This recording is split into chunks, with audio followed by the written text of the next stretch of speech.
With Mrs. Naked Gardener coming out to see me in Georgia and our daughters coming to tend to the garden, we want to try to make it as simple as possible to water the garden for us.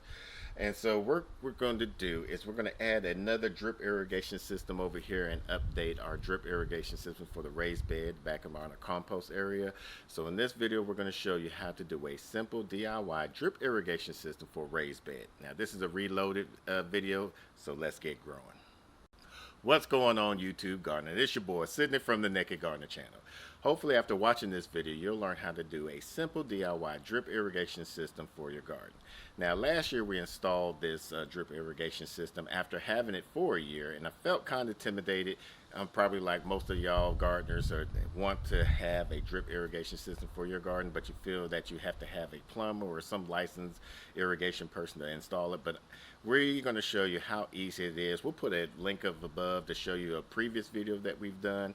But over here we're going to add a drip irrigation system in here to add to our tomatoes. We had some flowers in here, but with Mrs. Naked Gardener going back and forth, wasn't able to monitor it very well. So now we got some extra tomatoes that we were going to give to Pops and his garden, but we decided to keep these since they got a little bit way too big, and we decided just to keep them from here.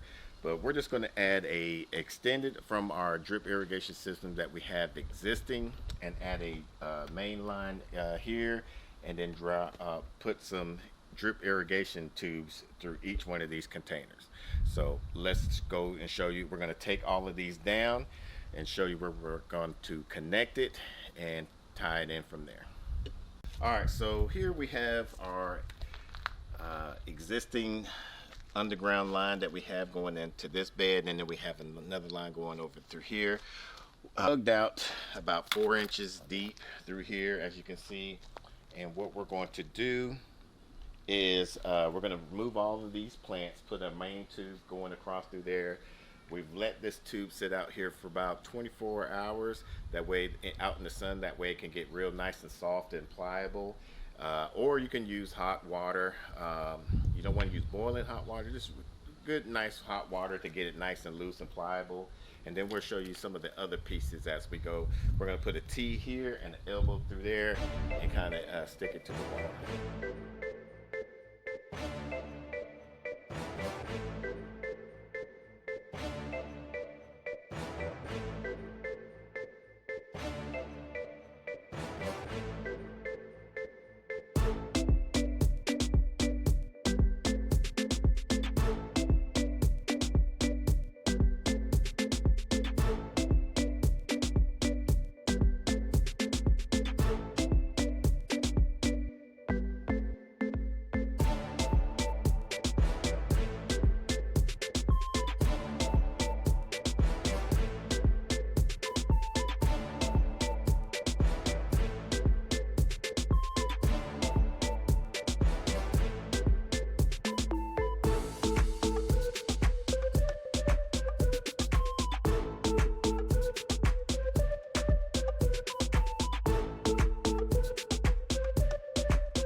Alright, now we got this kind of basically set up. We're going to add the end cap here. This allows us to flush it at the end of the season when we need to winterize it. It's just a little twist off cap. We're going to leave it loose so that way after we get everything all set up, we're going to test the system, trying to find out any leaks, flush out any of the debris that might have got stuck in there once I kind of teed it off in there. And so we're just going to twist it on. It's simple like that. We're going to finish hooking this up.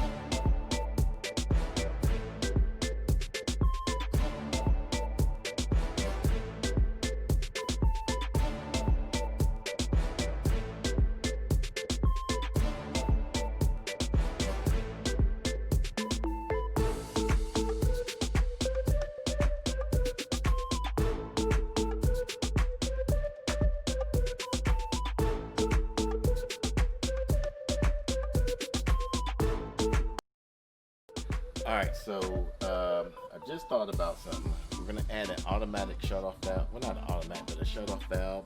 So that way, if anything pops off over here, we're gonna be able to just turn everything off on this side right here, and it's gonna be able to allow us to fix any type of thing that may happen. As Mrs. Nickegarden knows, when she was out here by herself and she turned on the automatic drip irrigation system, when we added extension for our container stuff, it was just popping off, and it's just real easy just to go to that certain bed, turn it off, fix what you need to adjust, and turn it back on.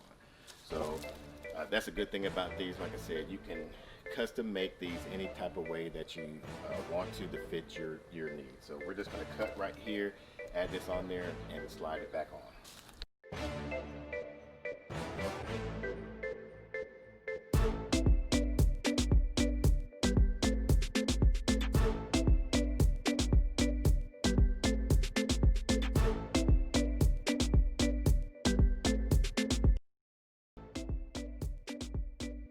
This simple tool that allows you to put a dimple in here, a indentation. You're going to hear a pop in there, and then we'll put a emitter tube through here and just keep on feeding it through, and that way you can that's how you add your extensions for your drip irrigation through each one.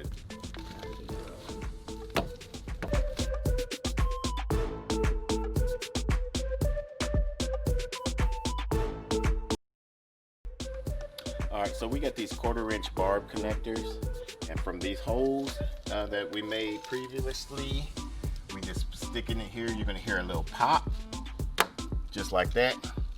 And then from there, you'll be able to put your connector, your drip connectors onto there to whatever container that you need to go onto. So we're going to finish these off.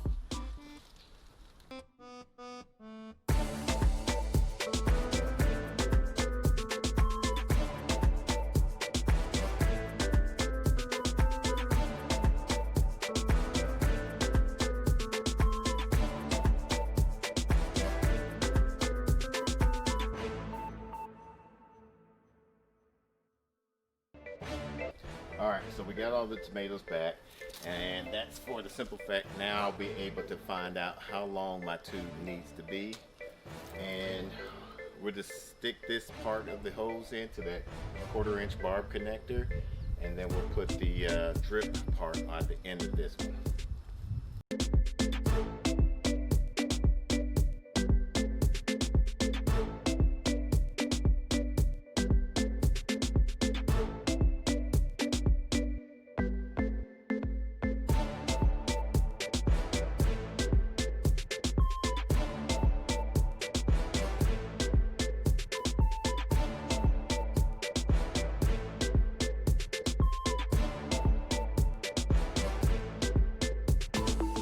Alright, so we got these from Rain Bird, and what they are is they're stake drippers, and they're rated for 1 gallon per hour. And that's going to be good enough for these tomatoes, especially around this Texas heat. And it's very easy for it to get put onto here. So right here, you just put your drip tube on there, and it will drip out through here. So all you do is just, once again, put it through there. Make sure it's nice and snug. Just like that.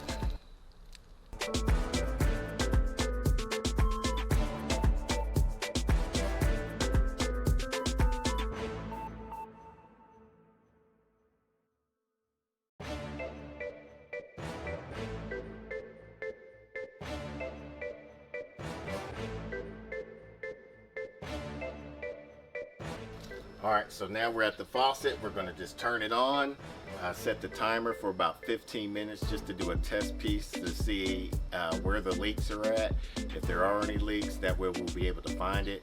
We'll be able to shut it off with that shut off valve that we have over there and adjust and refire it again. Okay?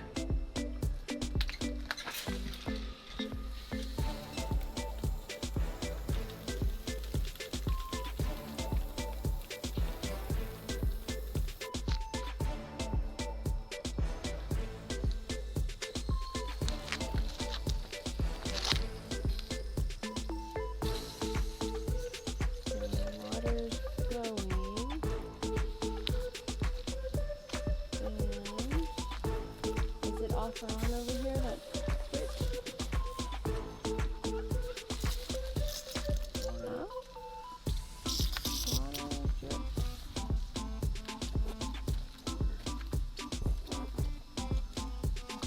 Got a leak right here.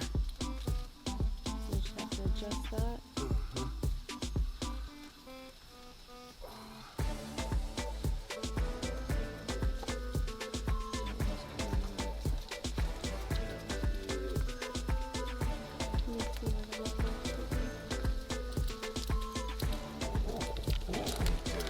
Flush this out. Let's flush out all the dirt.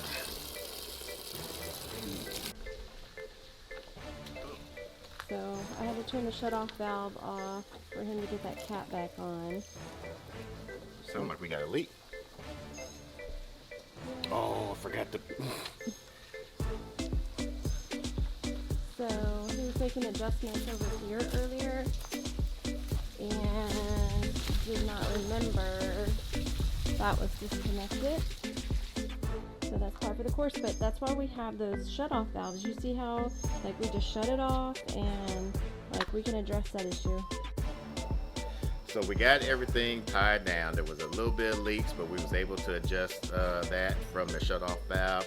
Now all we have to do is just cover up these underground lines and get them nice and compacted so they won't get disturbed. Shut the water off, and we'll be able to water all of these container plants very easy. Now we do other DIY projects and garden tips in our garden. We'll put a playlist above here so that way you can check those out. If you're new to the channel and you haven't done so already, make sure you hit that subscribe button. And if you haven't done so already, make sure you give us a thumbs up. Until the next video, let's grow together.